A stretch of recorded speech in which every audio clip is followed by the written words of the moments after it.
तो ये जो हड्डी और घुटने के दर्द है वो उम्र के साथ ही बढ़ते हैं या फिर यंग लोगों को भी हो सकते हैं, और इसके पीछे क्या क्या कारण है?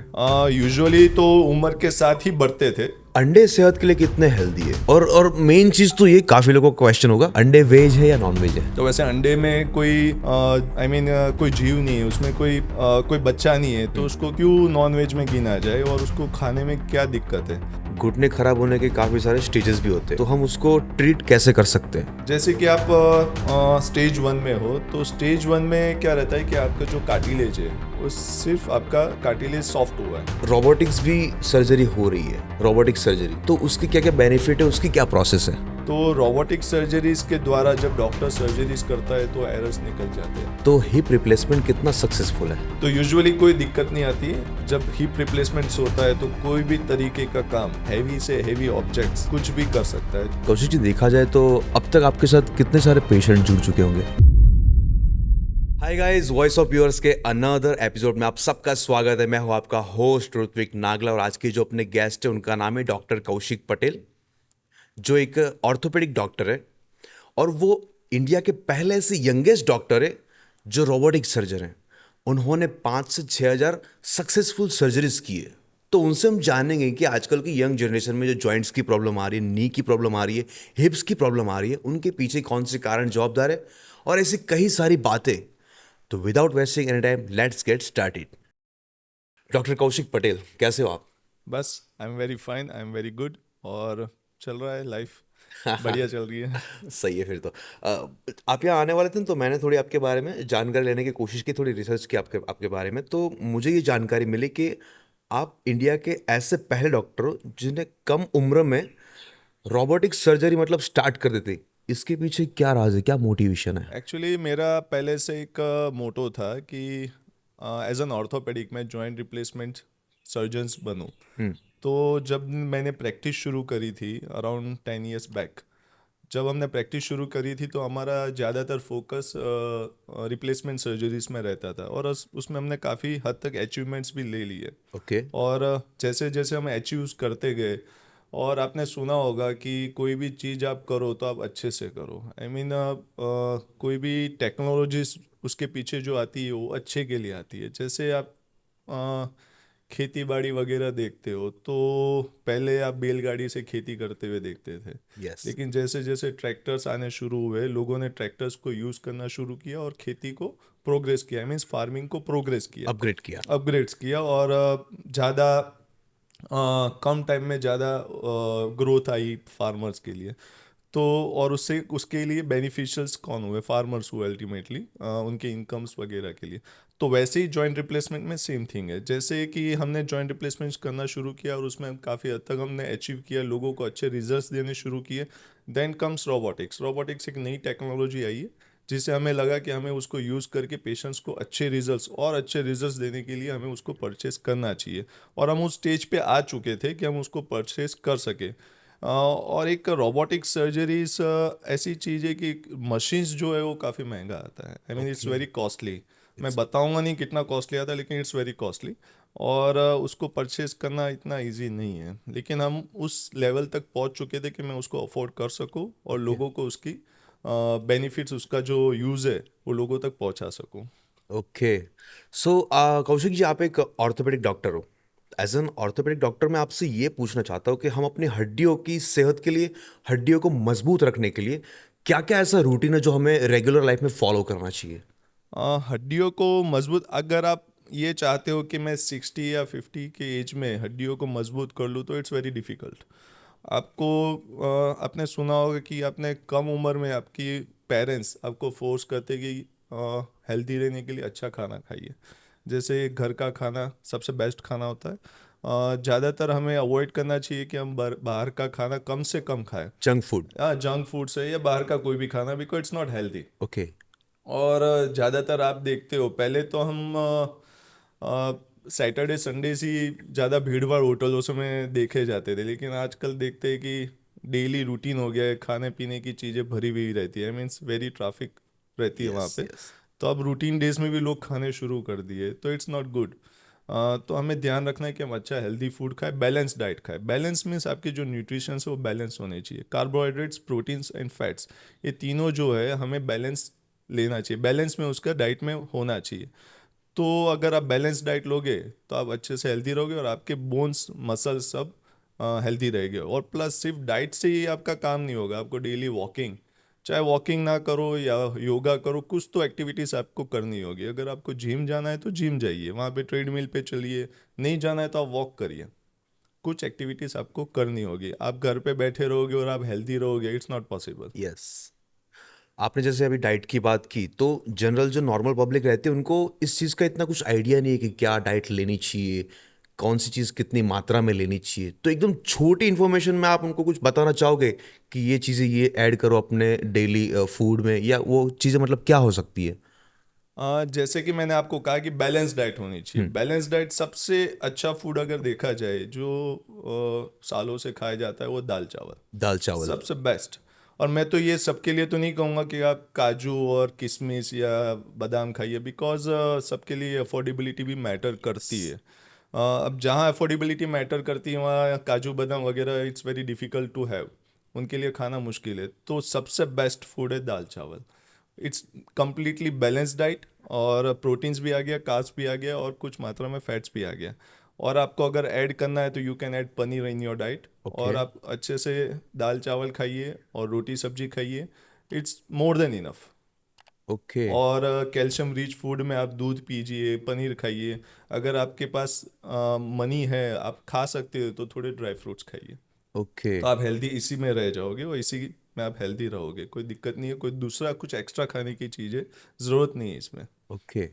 डॉक्टर, जैसे कि अभी के टाइम में हम देखें तो क्या है कि घुटने या हड्डियों के दर्द बहुत ही लोगों को बढ़ते जा रहे हैं।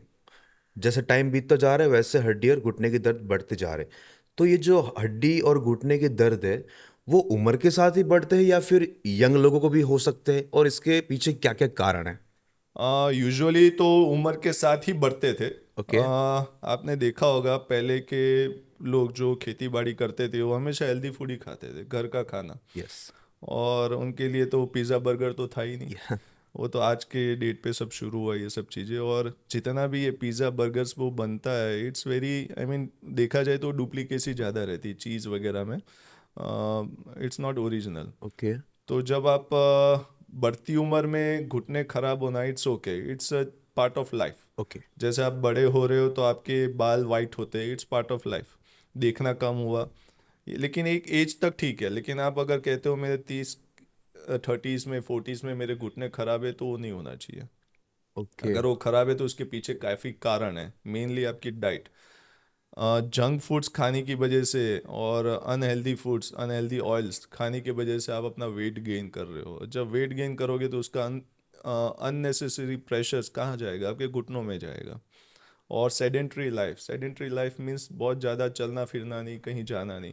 ऑफिस वर्कर्स जो रहते हैं, जो एक जगह पर बैठ के काम करना, काफ़ी डॉक्टर्स भी होते हैं कि जो पूरे दिन एक चेयर पे बैठ के पेशेंट्स देखते हैं, उसके अलावा कुछ नहीं करते, घर पे जाके सो जाना, देन सवेरे उठ के फिर से हॉस्पिटल्स में आना।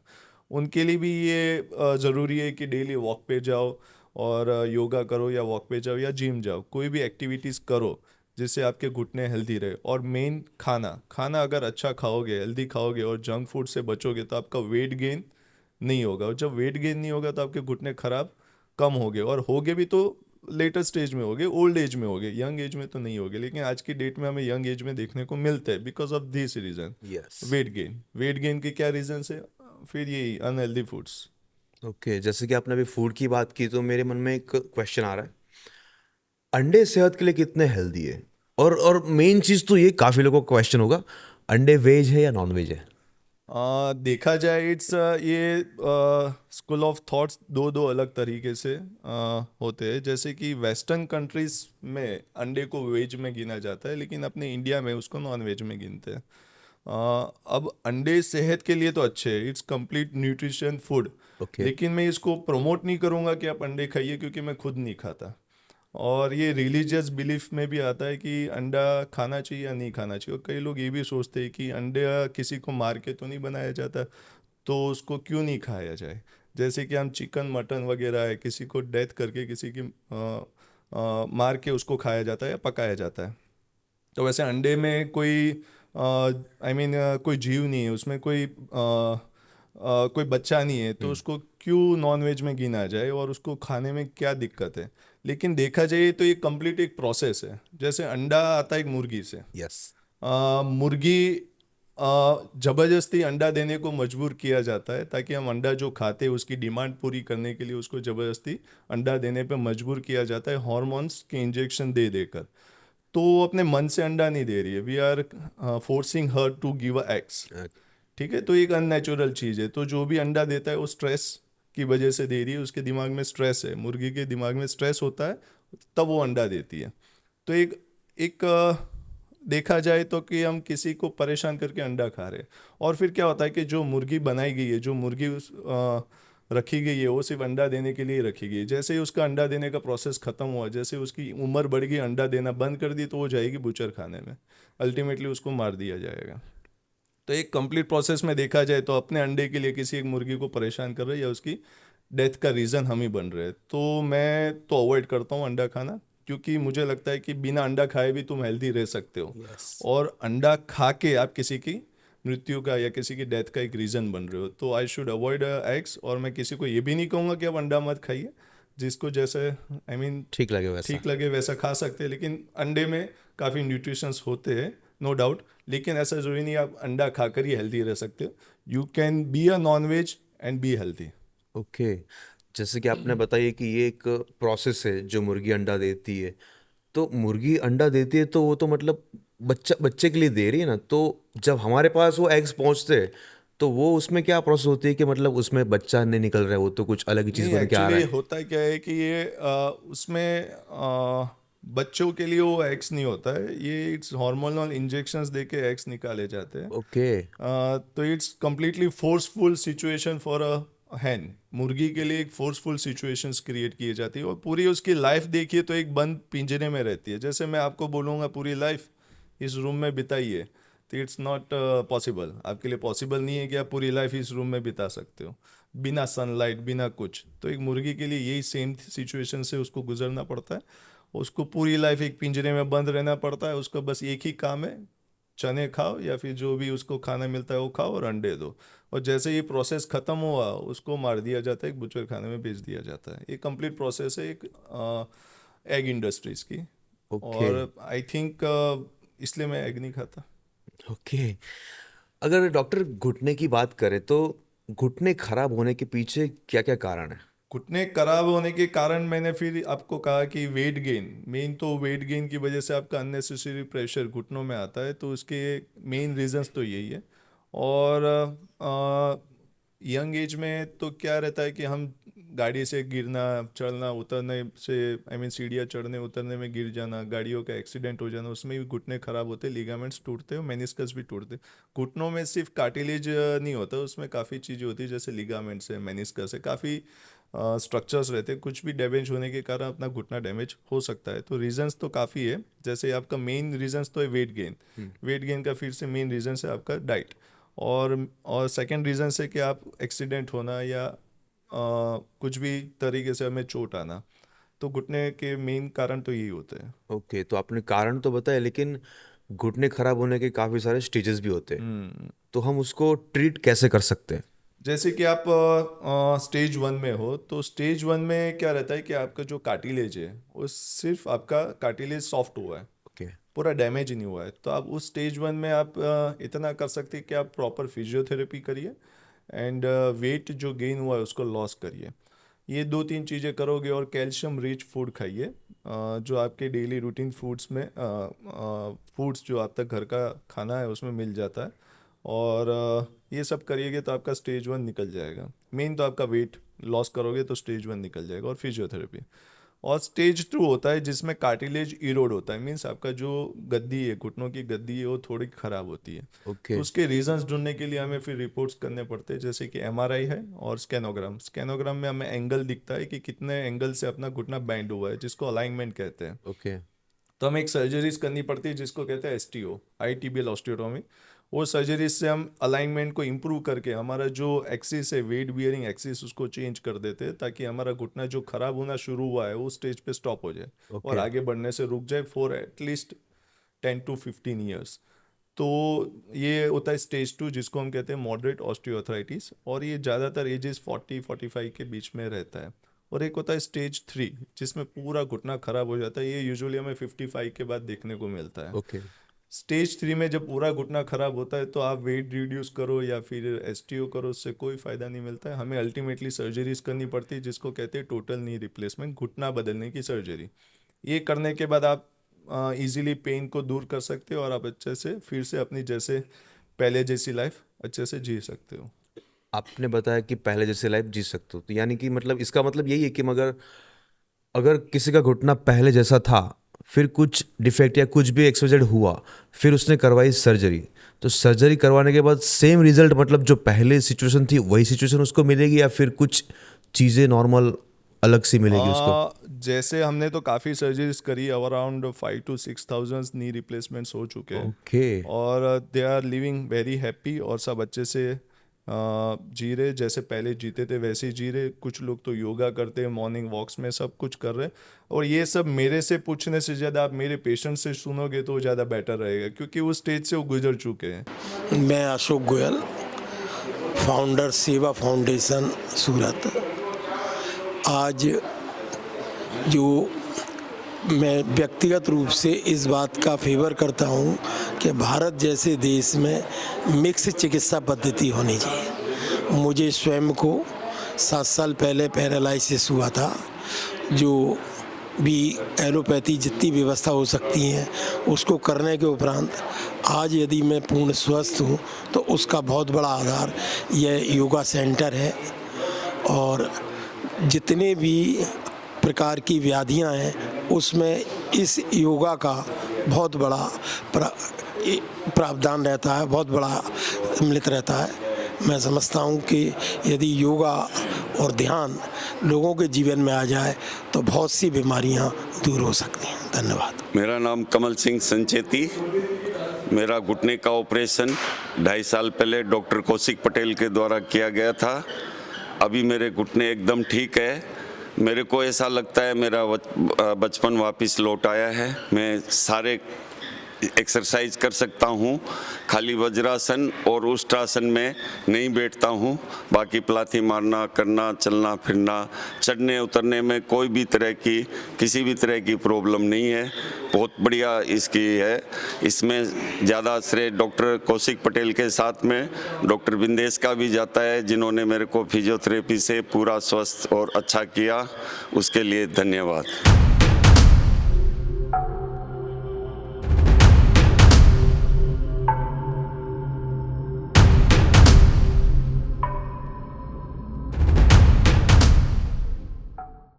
आई मीन नी रिप्लेसमेंट करा के हाउ दे आर लिविंग, पहले की लाइफ कैसी थी और अब की कैसी है।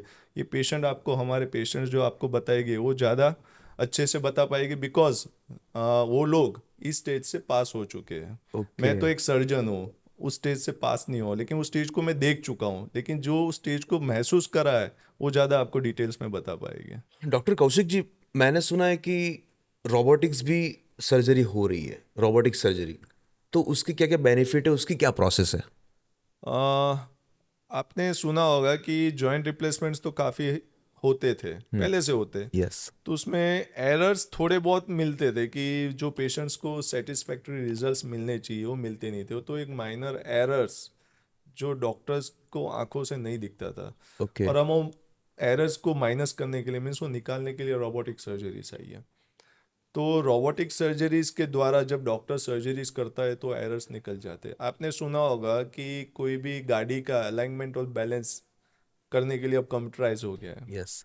तब जब इतनी बड़ी गाड़ी का टायर्स बैलेंस और अलाइन करने के लिए हमें कंप्यूटराइज की यूज़ करना पड़ता है, तो फिर ये तो एक ह्यूमन बीइंग है। यस। तो नी रिप्लेसमेंट है या हिप रिप्लेसमेंट, कोई भी जॉइंट सर्जरीज, ये 2 फैक्टर्स पे काम करती है, that is alignment and balance. अगर Okay. ये 2 फैक्टर्स आपके 100% हो गए तो आपको रिजल्ट्स 100% मिलेंगे। ओके। तो कंप्यूटराइज सर्जरी, रोबोटिक सर्जरी से हमें ये फ़ायदा मिलता है कि हमें ये 100% दे सके। और दूसरे फायदे तो ये है कि ये रोबोटिक सर्जरीज रोबोट नहीं करता है। पहले तो लोगों का ये जो एक माइंडसेट है वो मैं हटा दूँ, रोबोट्स नहीं करता है, करता सब सर्जन ही है, सर्जन ही है। सिर्फ रोबोट की मदद लेकर करता है, क्योंकि ओके। जो भी हम डिसीजन लेते हैं वो हमें रोबोट्स के द्वारा हम एप्लीकेबल कर पाते हैं। जैसे मुझे कट्स लेना है 4 mm का, ओके। बोन्स काटनी है 4 mm, तो हमें रोबोटिक हैंड पीस के द्वारा हम 4 mm कट्स ले सकते हैं। ओके। तो डिसीजन सारे डॉक्टर्स का है, और फिर वो डिसीजन के ऊपर एप्लीकेबल ये जो अप्लाई है ये रोबोटिक सर्जरीज के द्वारा हम कर सकते हैं। तो उसके ये एक फ़ायदे है कि आपको 100% रिजल्ट्स मिलते हैं, और दूसरे फ़ायदे आपके कट्स बहुत कम लगते हैं उसमें, और आपका जो इंसिजन है, जो आपका चीरा है स्किन के ऊपर, वो काफ़ी हद तक छोटा रहता है। उसके क्या कारण है, क्योंकि कन्वेंशनल सर्जरीज जो नॉन रोबोटिक सर्जरीज रहती है उसमें इंस्ट्रूमेंटेशन का यूज़ रहता है, और रोबोटिक सर्जरीज में कोई इंस्ट्रूमेंट्स यूज़ नहीं होता है, तो आपका चीरा काफ़ी छोटा हो जाता है। ओके। और बोन कट्स कम लगते हैं, बोन कट्स कम लगते हैं तो आपका ब्लड का जो बहाव है, खून लॉस, ब्लड लॉस है, वो कम हो जाता है। ओके। तो ब्लड लॉस कम, बोन कट्स कम, फिर आपका चीरा कम, तो ये सब के फायदे ये रहते हैं कि उनको पेन अल्टीमेटली कम रहता है ओके। रोबोटिक सर्जरी के बाद। ओके। तो हमें एक्यूरेसी मिलने के कारण हमें रिजल्ट्स अच्छे मिलते हैं, और जो जॉइंट्स हम अंदर इम्प्लांट करते हैं, जो जॉइंट्स अंदर डालते हैं, उसकी लाइफ ऑटोमेटिक बढ़ जाती है। आपको एक नेचुरल फील मिलता है सर्जरीज के ओके। बाद भी।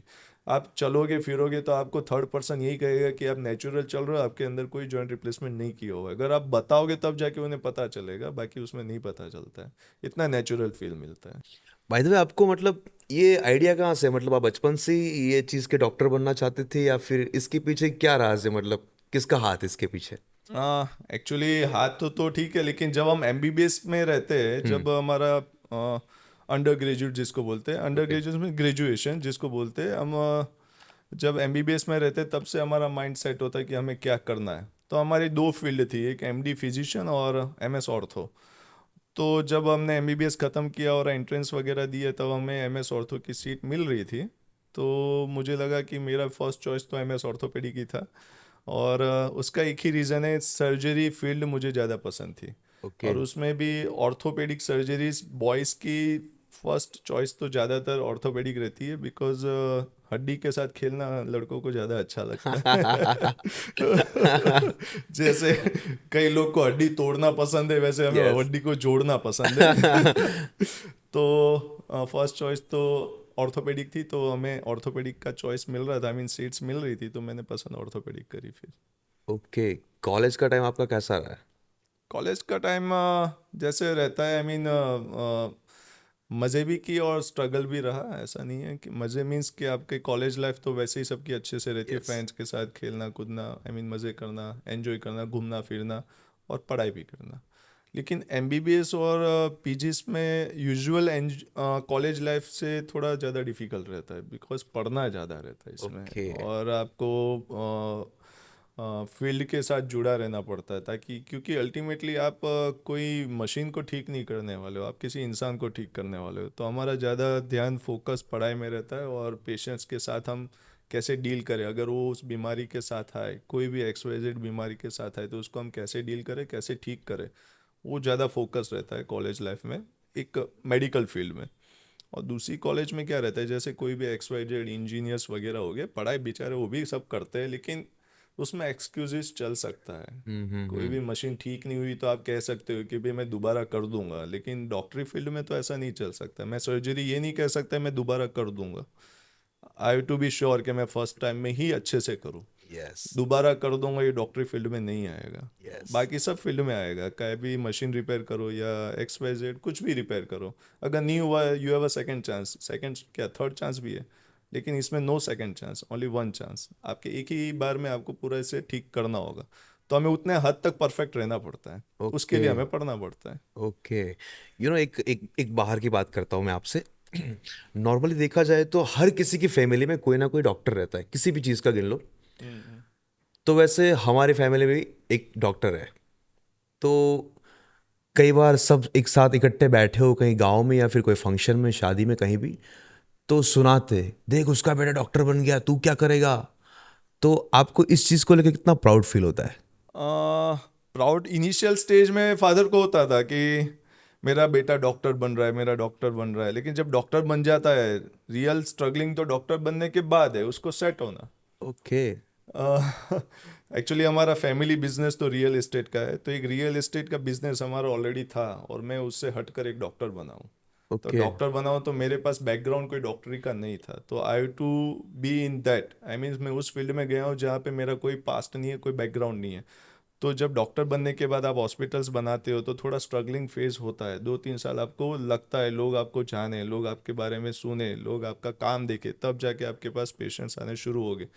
कोई भी डॉक्टर बन जाएगा या हॉस्पिटल खोल देगा तो पेशेंट्स अननेसेसरी डायरेक्टली कोई भरोसा नहीं करेगा। यस। पहले आपको मार्केट में नाम बनाना पड़ेगा आपका, as a doctor Kaushik Patel लोग जानेंगे तब आएंगे। तो जो वो 2-3 साल लगते हैं तब लगता है कि ये डॉक्टर बनना मेरे लिए ठीक था या नहीं था, तब थोड़ा सोच आती है, मेरे क्या किसी के लिए भी आएगी, कि बिकॉज इट्स वेरी स्ट्रगलिंग। इतने साल डॉक्टर बनने के 27-28 साल लग जाते हैं एमएस ऑर्थोपेडिक बनने में, ये सब खत्म होने में। अब 27-28 साल के बाद 2-3 साल आपका सेट होने का टाइम, स्ट्रगलिंग पीरियड, तो अराउंड 30s के तो आप वैसे ही हो जाते हो। तो ऐसा यस। लगता है कि it was the right thing that I have done, hmm. मुझे डॉक्टर बन के मैंने ठीक किया या फिर मैंने कुछ गलती करी। लेकिन एक स्टेज आता है कि तो आपको लगता है कि ना, you have done a good good job, आप यस। डॉक्टर बन के ठीक किया है। तो थोड़ा ऐसा रहता है, वो सबके साथ रहता है, लेकिन निकल जाता है, इसमें कोई दिक्कत वाली बात नहीं कौशिक जी, देखा जाए तो अब तक आपके साथ कितने सारे पेशेंट जुड़ चुके होंगे? कोई है। गिनती निकाले तो उसकी। अराउंड 5,000-6,000 के आसपास हमने जॉइंट रिप्लेसमेंट्स कर चुके, and all they are going very good. उसमें से हो सकता है इक्का दुक्का कुछ रीजंस के कारण, उनका कुछ एक्सीडेंट के कारण कुछ हुआ होगा, लेकिन वो 1% के आसपास, वन लेस देन 1%। लेकिन सर्जिकल एरर्स के नाम की बात सुने तो हमारी तरफ से कोई सर्जिकल एरर्स नहीं हुआ है। Surgical okay. एरर्स मीन्स कि ऑपरेशंस के कारण पेशेंट्स बेड रिडन हुआ है या चलना फिरना बंद किया है, ऐसा नहीं हुआ है। जैसे मैंने आपको कहा, हमारे यहाँ एरर्स के कोई चांसेस नहीं होते डॉक्टरी फील्ड्स में, तो हम उसको 100% उसको लेके चलते हैं कि जो भी मैं करूँ अच्छे से करूँ, और श्योर हो तो ही करूँ, नहीं तो नहीं करूँ। ओके। तो ज़्यादातर सारे पेशेंट्स हैप्पी है। हाँ, 1-2 पेशेंट्स किसी डायबिटीज़, हाइपरटेंशन या एक्सीडेंट के कारण कुछ हुआ होगा, देन इट्स ओके, लेकिन सर्जिकल्स के कारण कुछ नहीं हुआ उनको, I mean they are doing very well. Okay. So doctor जी, मैं ये आपसे एक और बात करना चाहता हूँ कि आजकल ज़्यादातर देखा जाए तो नी रिप्लेसमेंट बहुत लोग करवा रहे हैं। तो नी रिप्लेसमेंट क्या है? नी रिप्लेसमेंट एक्चुअली आपका जैसे नी में कार्टिलेज होता है, अगर जैसे ही आपका कार्टिलेज इरोड होता है या फिर ख़त्म हो जाता है तो आपका बोन एक दूसरे के साथ रब होता है, एक दूसरे के ओके। साथ बोन जब रब होता है तब आपको पेन होता है।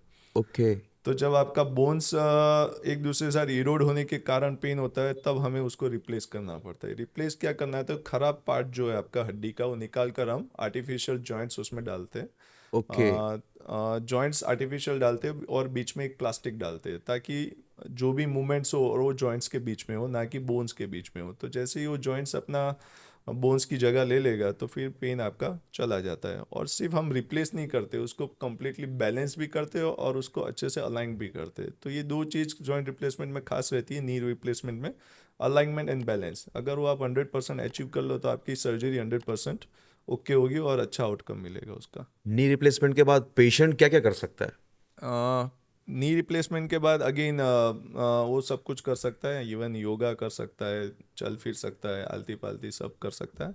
और ये मेरे पेशेंट्स आपको ज़्यादा अच्छे से सुना पाएंगे जो ये सब कर रहे हैं। ओके। और इवन वो हर जगह जाते, 2 व्हील 4 व्हील कुछ भी चलाना हो, योगा करना हो, मॉर्निंग वॉक पे जाना हो, सब कुछ वो कर सकते हैं। डॉक्टर कौशिक जी, जैसे नी की हमने बात की, तो आजकल के ज़माने में हिप्स के प्रॉब्लम भी बहुत आ रहे हैं। उनके पीछे क्या क्या कारण जवाबदार है?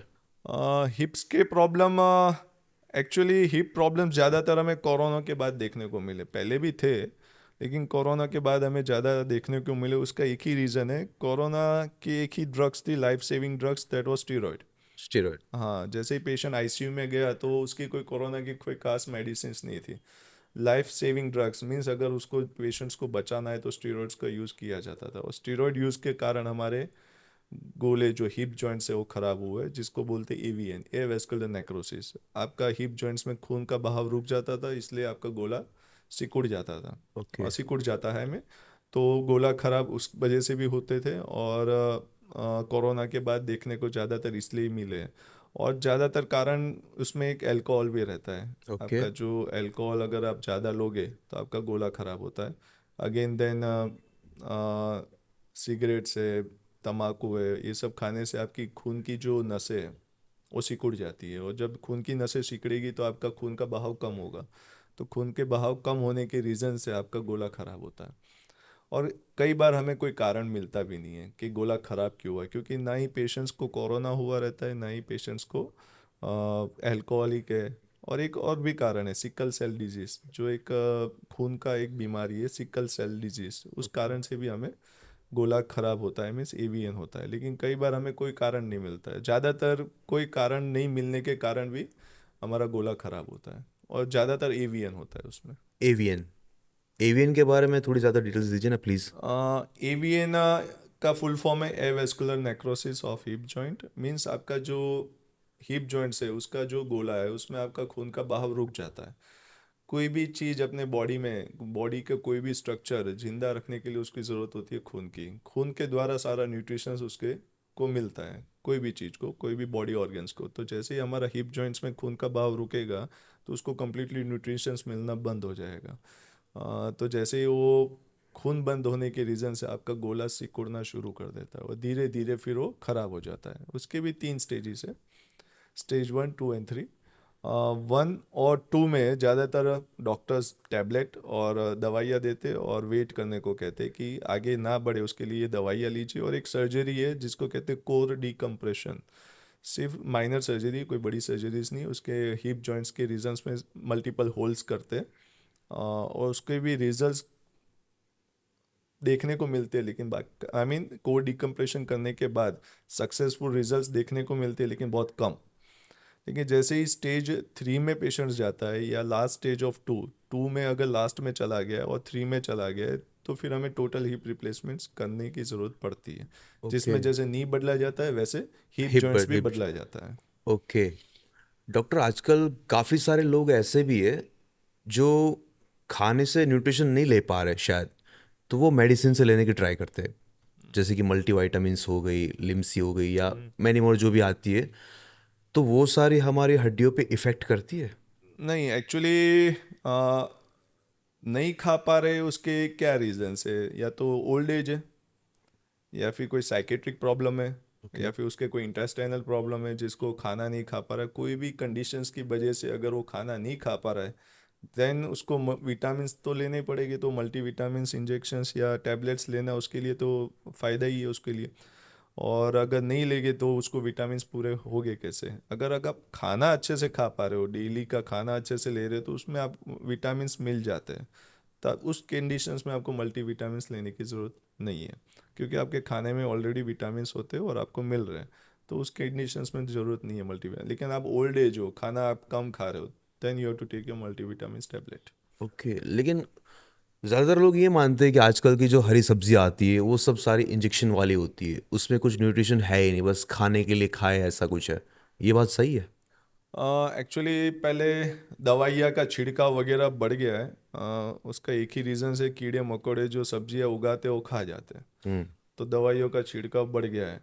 लेकिन जब हम सब्जी लेकर आते हैं, उसमें कितना केमिकल्स है कितना नहीं है वो हमें कुछ आइडिया नहीं आएगा। और हमें जैसे ये जीवन चल रहा है, जैसे लाइफ चल रही है वैसे ही चलनी। ज़्यादा सोचेंगे तो फिर वो भी नहीं खा पाएंगे, क्योंकि अपने पास अब सेकंड ऑप्शंस नहीं है। अगर मैं कहूँगा ऑर्गेनिक खाइए, तो आप ऑर्गेनिक लाओगे कहाँ से? अब पॉसिबिलिटी सबके नहीं लिए है। भी तो पॉसिबल नहीं है ना, खुद का फार्मिंग बनाना, हम्म। खुद के लिए फार्म बनाना, उसमें खुद के लिए सब्जी उगाना। ये how it is possible for everyone?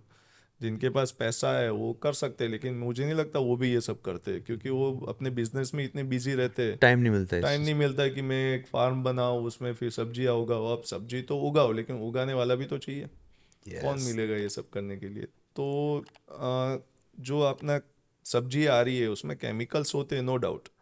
लेकिन बस ये कर सकते हैं कि हम अच्छे से धो के फिर उसको पकाएं। उसके अलावा तो अपने पास कोई ऑप्शंस नहीं है। ओके। डॉक्टर, अभी जो आपने बात की थी ना एवियन की, एवियन होने के बाद उसका इलाज क्या है?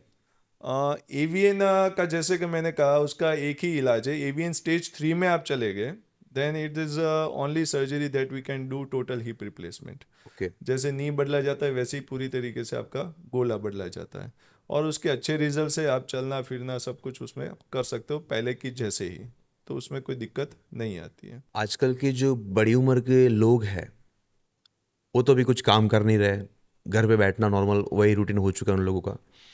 तो उस चीज़ की वजह से शायद उनको घुटनों का दर्द या जोड़ों का दर्द कुछ भी हो रहा है।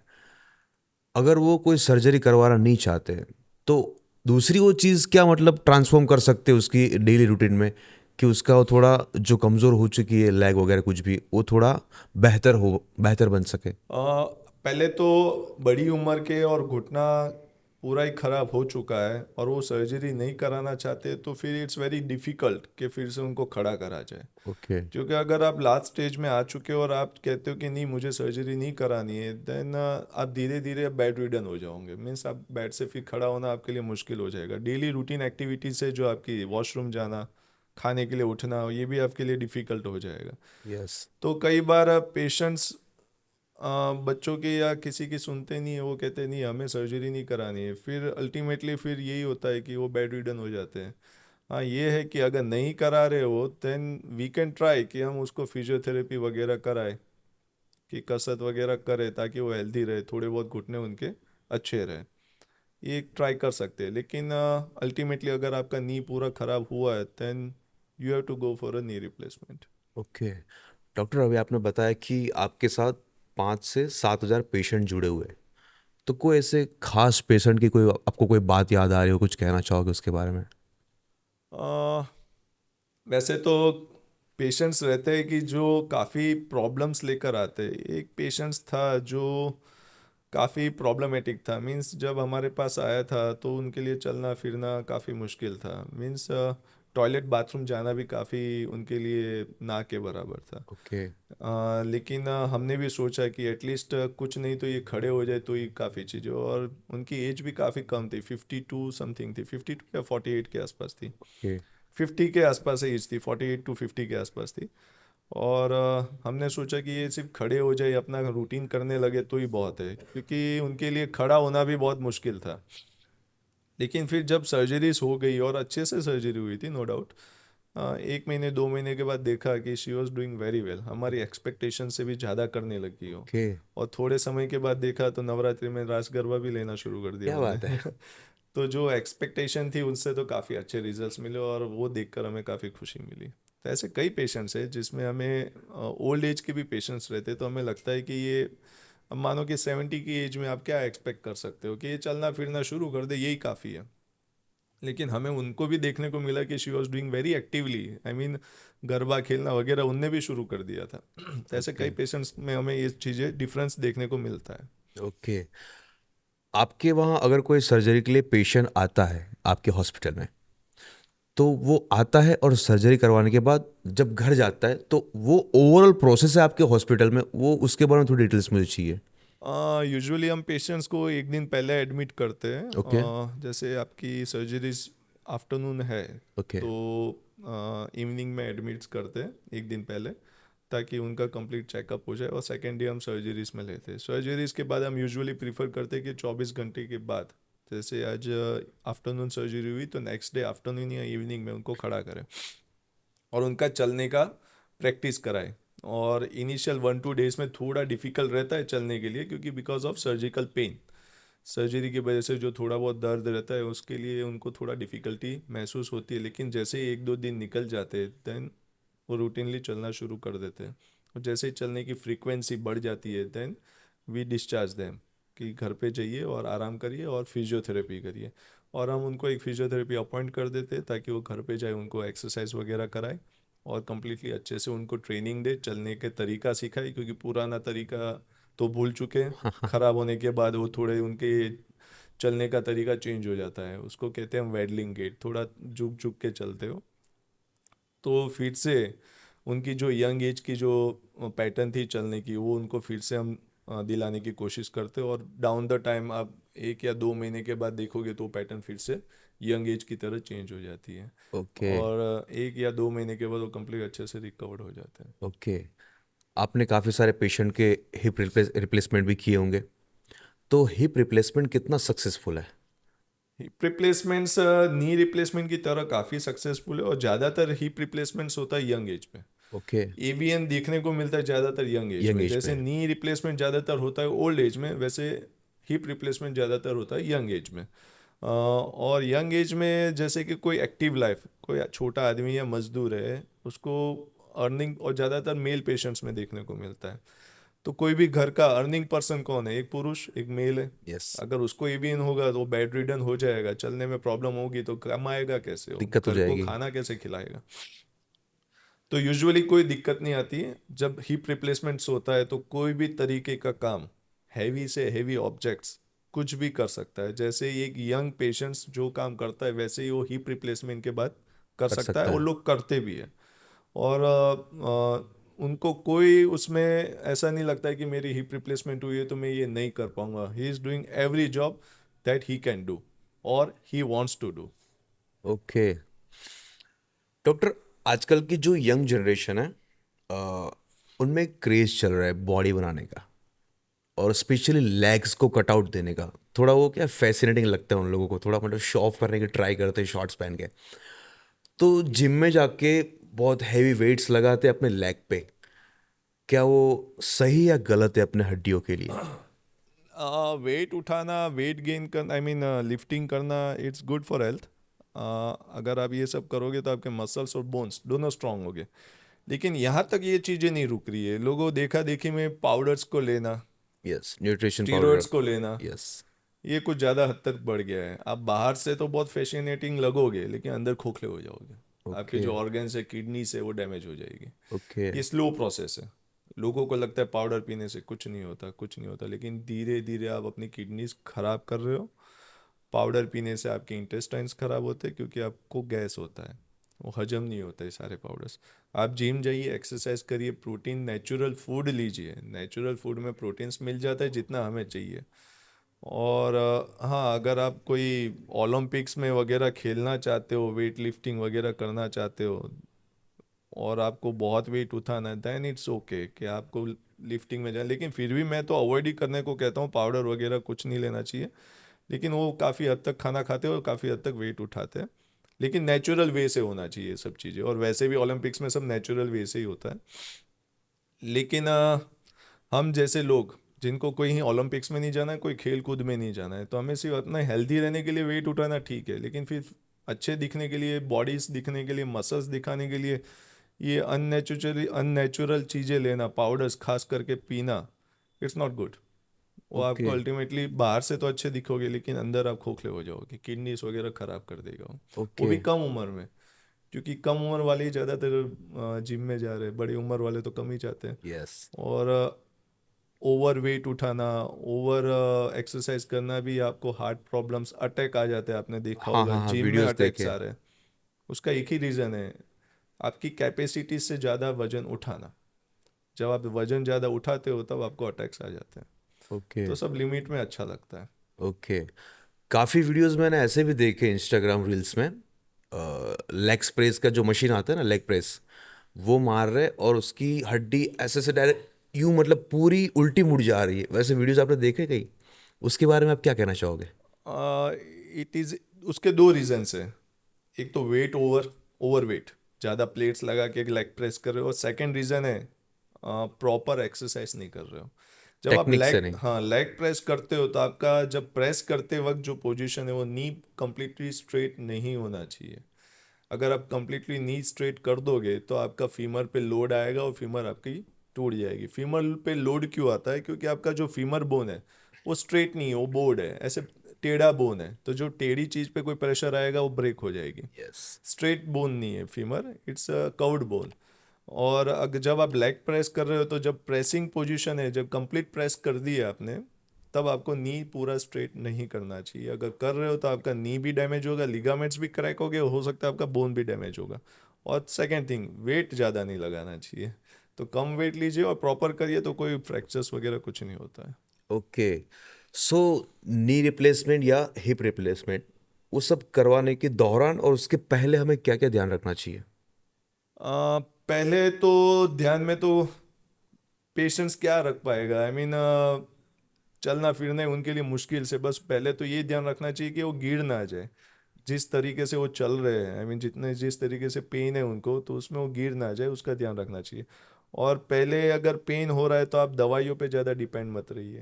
ओके। पेन किलर्स खा खा के अगर आपका दर्द आप दूर कर रहे हो, तो मुझे लगता है कि वो आपको किडनी डैमेज कर रहे हो। तो पहले तो आपको ये ध्यान रखना चाहिए कि ज़्यादा दवाइयों पे डिपेंड ना रहो, और गिरने का जो गिरने के जो चांसेस है वो कम करिए। आई मीन्स नहीं गिरना चाहिए, थोड़े प्रॉपर वे से चलना चाहिए। सर्जरी के बाद तो आपको ज़्यादा प्रॉब्लम्स नहीं आती है, जो भी इनिशियल 30 डेज या 20 डेज जो प्रॉब्लम रहती है वो रहती है। लेकिन आप अगर प्रॉपर फिजियो करोगे, सर्जरी के बाद अच्छे से फिजियो वगैरह करोगे, इंस्ट्रक्शन फॉलो करोगे, फिर आप अच्छे से चल पाओगे। जैसे आप यंग एज में चलते हो वैसे ही आप पोस्ट सर्जरी धीरे धीरे आप उसको गेन कर लेते हो, और फिर दिक्कत कुछ आती नहीं है यूजुअली। अगर हमारे व्यूअर्स में कोई 12 या 15 साल का बच्चा देख रहा है, तो उसकी ओर से मैं आपको ये क्वेश्चन करना चाह रहा हूँ कि वो कैसी ज़िंदगी अपनी बनाए कि बड़ी उम्र होते होते उसको ये सारी चीज़ें की मतलब प्रॉब्लम हो ही ना, तो वो क्या कर सकता है उसके लिए? प्रॉब्लम ना हो ये बहुत डिफ़िकल्ट है। प्रॉब्लम्स तो होगी, जैसे ही आपका ओल्ड एज होगा प्रॉब्लम्स तो क्रिएट होगी। ओल्ड एज इसलिए तो कहा जाता है बढ़ती उम्र। ये है कि जो चीज़ आपको 50 में हो वो आप 70s तक खींच पाओ, ओके। मीन्स 20 ईयर्स एक्सटेंड कर पाओ। इसके लिए आपको अभी से हेल्दी रहना होगा, स्पोर्ट्स एक्टिविटीज़, खेलना कूदना ये करना होगा, और हेल्दी फूड घर का खाना। आज के टाइम पे बच्चे ज़्यादा कहते हैं ना, वेफर का पड़ी का ज़्यादा यस, खाते यस, हैं, यस। उससे दूर रहना होगा। और बाहर का बर्गर पिज़्ज़ा ये सब खाने से दूर रहना पैकेट होगा। Foods, junk packet foods. Foods, junk foods, और स्क्रीन टाइम काफ़ी हद तक अब बच्चों में बढ़ गया है। ये सब धीरे धीरे कम करके बंद करना होगा। आजकल के बच्चे तो मतलब मोबाइल के बगैर खाना भी नहीं खाते हैं। हाँ, और ये एक प्रॉब्लम पेरेंट्स का भी है, क्योंकि बच्चा मोबाइल दोगे तो 2 रोटी खाएगा, नहीं दोगे तो 1 रोटी खाएगा। तो पेरेंट्स मोबाइल इसलिए देता है क्योंकि मेरा बच्चा 2 रोटी खा ले। तो 2 रोटी खिलाने के चक्कर में पेरेंट्स उसको मोबाइल देते हैं, और बच्चे का भी ये एक रूटीन बन गया है कि मोबाइल नहीं दोगे तो मैं नहीं खाऊंगा। तो पेरेंट्स क्या करते हैं, बच्चे को तो खिलाने का एक उनका रहता ही है, दिल से एक भाव रहता है कि मैं बच्चे को खिलाओ, अच्छे से खिलाओ। तो वो मोबाइल दे देते कि ले मोबाइल ले ले भाई, तू खा ले। ओके। तो एक हैबिट सा बन गया है कि खाते वक्त मोबाइल लेना ज़रूरी है। आजकल की जो इंडियन मॉम्स है, वो अपने बच्चे को हेल्दी रखने के लिए जो मार्केट में या फिर टीवी में एडवर्टाइज आती है कुछ कुछ पाउडर्स की जो दूध में मिलाने के होते हैं, मैं ब्रांड्स के नाम नहीं लूँगा, आप शायद समझ गए मैं किसकी बात कर रहा हूँ। तो ज़्यादातर मॉम आजकल अपने बच्चों को वो दे रही है दूध में मिला कर, ताकि दूध टेस्टी थोड़ा बन जाए, थोड़ा स्वीट बन जाए, ताकि बच्चा आराम से पी सके। क्या वो सही है या गलत है? मैं तो अवॉइड करूँगा ये सब पाउडरी ड्रिंक्स को, बिकॉज वो भी जो कुछ बन रहा है उसमें प्रिजर्वेटिव्स है, और मुझे नहीं लगता उसमें कोई हेल्थ बेनिफिट्स मिलते हैं। और मैं तो कहता हूँ कि घर का खाना बच्चों को भी, आप कोई भी मजदूर का आदमी के बच्चे को ले लो, वो हेल्दी ही रहता है। वो बेचारा जो उसमें जितनी इम्यूनिटी रहती है वो तो आजकल अपने बच्चों में कहाँ रहती है। हम्म। इतना हेल्दी रहता है, वो खेल रहा होता है, तगड़ा रहता है वो पूरा। वो रोटी दाल के अलावा कुछ नहीं खाता है, उसको सब्जी भी नसीब नहीं है। दाल और रोटी, दाल और रोटी तीनों टाइम यही खाना खाता है, फिर भी हेल्दी है और तगड़ा है। आप देखोगे कई बार मजदूर के बच्चे तगड़े रहते हैं, और सर्दी उधरस कुछ भी हो रहा है फिर भी खेल रहा है, इतनी इम्यूनिटी है उसको। मतलब उसको कुछ पड़े ही नहीं है, मतलब खेल रहा है बस अपने रोड में के मस्त है। कॉर्नर पे खेल रहा होगा लेकिन गाड़ी के बीच में नहीं आएगा वो। उतनी समझ भी है उसे। और अपने बच्चे को देखे, क्योंकि जितना आप उसको इसमें धकेलोगे उतना उन चीज़ों के एडिक्टेड हो जाएगी। अगर पाउडर पिलाओगे तो पाउडर के एडिक्ट हो जाएगी, पाउडर के बिना फिर वो पिएगा ही नहीं। यस। और कोई भी पाउडर से उसके बिना वो पिएगा ही नहीं। तो आप ज़्यादातर उस चीज़ को अवॉइड करिए, और नेचुरल फूड खिलाओगे और नेचुरल कंडीशंस में उसको रहना सिखाओगे तो उसकी इम्यूनिटी गेन होगी। ओके। जैसे आजकल धूल में जाना मना करती है मम्मी या पेरेंट्स कि भाई धूल में मत खेल मत खेल, लेकिन धूल में खेलने से उसकी इम्यूनिटी बढ़ेगी, और इम्यूनिटी बढ़ेगी तो बीमार कम पड़ेगा। ओके। सो डॉक्टर, आपने बात की सर्जरीज की, ट्रांसप्लांट की, इन सारी चीज़ों के बाद फिजियोथेरापिस्ट का क्या रोल है? फिजियोथेरेपी सर्जरीज तो एक सर्जन कर देता है, लेकिन मेन फिजियोथेरेपी सर्जरी के बाद जो मेन रोल है वो फिजियोथेरेपी का है। ओके। और अच्छा फिजियोथेरेपिस्ट अगर कोई होगा और अच्छे से फिजियोथेरेपी कराएगा, देन वो उनके मसल स्ट्रेंथ हो गए अच्छे से, और मसल जैसे स्ट्रेंथ हो गए तो जो गेट है, उनका चलने का तरीका है, उनका जो पावर है, लेग्स के पावर है, वो गेन हो गए। तो उनका जो चलने फिरने का तरीका है वो ऑटोमेटिक चेंज होगा। और अगर आप सर्जरी कराने के बाद फिजियो प्रॉपर नहीं कराओगे तो फिर रिजल्ट्स आपको इतने नहीं दिखेंगे। तो ओके। फिजियोथेरेपी का एक बड़ा रोल होता है, और मेरे से ज़्यादा मेरा फिजियोथेरेपिस्ट डॉक्टर बिंदेश, वो आपको ज़्यादातर अच्छे से समझा पाएंगे, जो मेरे पेशेंट्स को फिजियोथेरेपी कई सालों से करा रहे हैं। Okay, so doctor Bindesh, replacement और सर्जरी के बाद फिजियोथेरेपिस्ट का क्या क्या रोल रहता है? रिप्लेसमेंट के बाद फिजियोथेरेपी का बहुत अहम रोल है। उसमें पेशेंट को जो मसल्स कट होती है उसके बाद पूरी उसकी स्ट्रेंथनिंग चली जाती है। तो उसकी स्ट्रेंथनिंग के लिए फिजियोथेरेपी का बहुत अहम रोल है।